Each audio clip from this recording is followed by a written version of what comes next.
Tulishuhudia moja ya tukio la hovyo kabisa kwenye mchezo wa mpira wa miguu. Moja ya tukio la kihuni. Moja ya tukio la kishamba zaidi kufanyika kwenye mchezo wa mpira wa miguu hapa kwenye ardhi yetu ya Tanzania.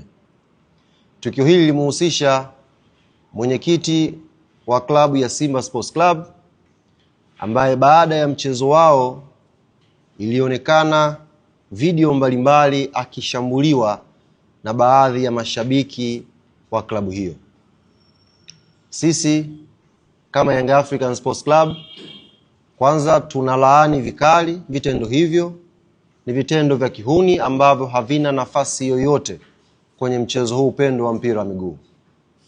Lakini la pili, kwa niaba ya uongozi wa klabu ya Young Africans tunapenda kumpa pole mwenyekiti wa klabu ya Simba Sports Murtaza Mangungu na viongozi wote ambao walikumbana na kadhia hiyo siku ya jana.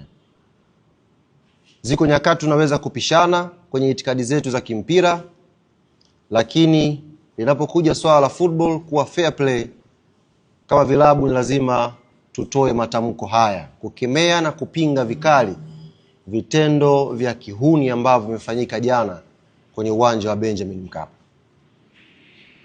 Kama ambavyo wametoa wito watu wengine, na sisi klabu ya Yanga tunaliomba jeshi la polisi